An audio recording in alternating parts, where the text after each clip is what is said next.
All right, well, you were looking at that difference quotient and wondering, well, what good could this possibly be for us here other than to torture us as math students? Well, in fact, what we want to do is that we use this type of thinking when it comes to distance and velocity, for example.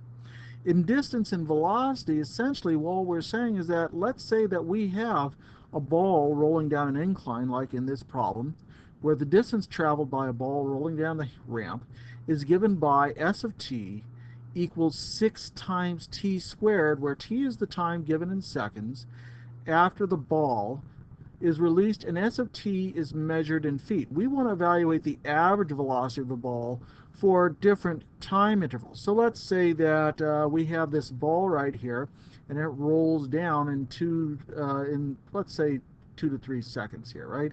So at t equals 2 seconds, we might ask, well, what is the velocity of the ball? Well, we know that this position of the ball is given by s of 2, which is to say 6 times 2 squared, which is to say it's at 24 inches. Let's say that's 24 inches above the ground along this incline. So what happens right here? Well, we might ask, well, what happens at the 3-second mark at t equals 3 seconds?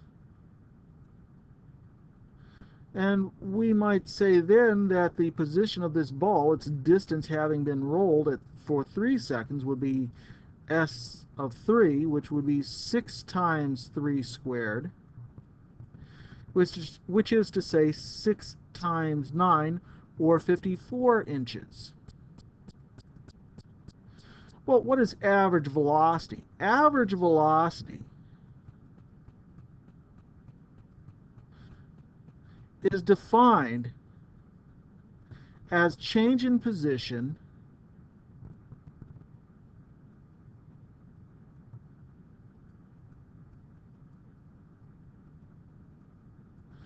over change in time.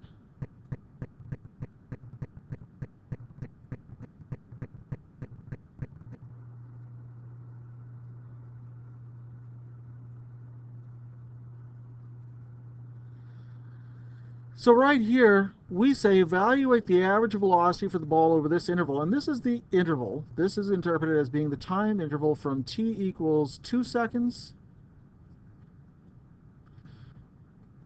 to time equals t equals 3 seconds. All right. So how do I figure out my average velocity? Well, my average velocity then will be equal to the position at 2 seconds, or at 3 seconds, minus my position at 2 seconds, divided by my change in time, which is 3 seconds minus 2 seconds. Well, we've just found s of 3 and s of 2. We said that was 54 inches at the 3-second mark and 24 inches at the 2-second mark, and our change in time is 1 second. That means we have a change in position of 30 inches per second. And that is our average velocity on this interval. So we'll write V average, I'll just abbreviate it this way, is equal to 30 inches per second. And that's our answer to part A.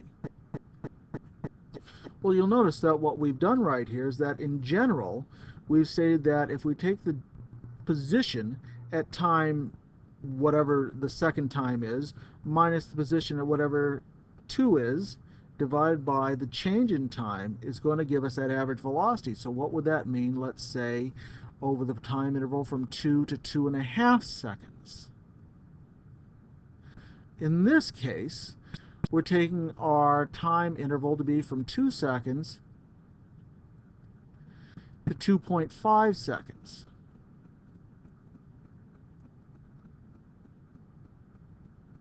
So if we use this same idea, we're asking, well, what's going to happen at t equals 2.5 seconds then?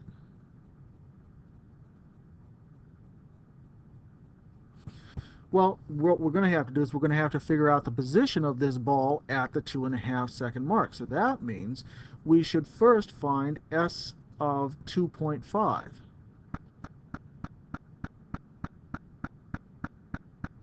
So in this case, that's 6 times the square of 2.5. Turns out that when we square a number like 2.5, 2.5 squared is 6.25 times 6. That'll give us 37.5 as our position.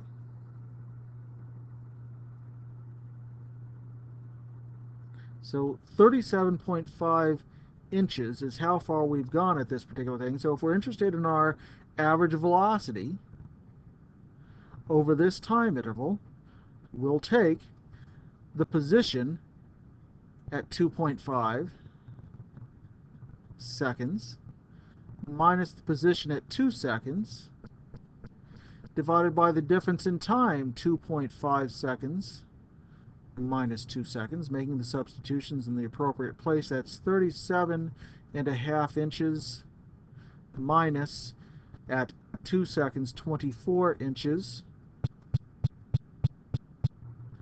divided by 0.5 seconds. Well, what do we get? 37.5 minus 24 is going to be 13.5 divided by 1/2. And for those of you who are into doing the math here the long way, 13.5 over 1 times 2 over 1. When we invert and multiply our fraction, that is to say 27 inches per second. That's our average velocity over this time interval. Now we can do this over our other time intervals right here. Let's say what would happen at 2.1. Well, again, if we looked at the 2.1 second mark, we would want to figure out what is our position there. So let's work that out really quickly. Our average velocity is going to be the position at 2.1 seconds minus the position at 2 seconds, all divided by 2.1 minus 2. S of 2.1 seconds is the same as saying 6 times 2.1 squared by this formula. I'll work this out on our calculator right here. Let's take 2.1 squared times 6. It's 26.46. So 26.46 inches. And so we're going to take 26.46 minus 24, which is what we found here at this 24 second mark, divided by 0.1. That would be 2.46 divided by 1/10, which is to say 24.6 inches per second. All right, and we're asked to do one more right here, so let's just quickly work this one out. What happens at the 2 to 2.001 mark? Well, we're going to find our average velocity here by taking the position at 2.001 seconds minus S at 2 divided by the difference in time, 2.001 minus 2 seconds. So our average velocity will equal, let's see, S of 2.001. I'll do it way over here. S of 2.001 is 6 times 2.001 squared which is to say 2.001 squared times 6 gives us 24.024, so we'll go with that. We'll round up 24.024 inches, making the substitution of 24.024 inches minus 24 inches. That will be divided by 0.001. The difference in our positions right here, we're going to be taking 0.024 divided by 1/1000th, which when we work that out will be 24 inches per second. And actually there's a little bit of change right here, but what have we actually just established? Well, it's kind of funny that we're looking at this, because what are we doing? We're getting this average velocity over a shorter and shorter interval of time. As that interval becomes shorter and shorter, it's almost as if we're getting an instantaneous velocity of this ball rolling down the incline at the 2-second mark. As we get closer and closer to that 2-second mark, what we really seem to be saying is that our ball has an average velocity that decreases 30 inches per second to 27 inches per second to 24.6 inches per second to 24 and some change inches per second.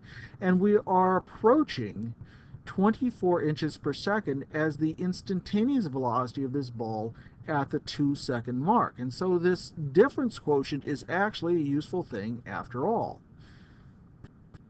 And so this is one application and illustration of that one for you guys to work on.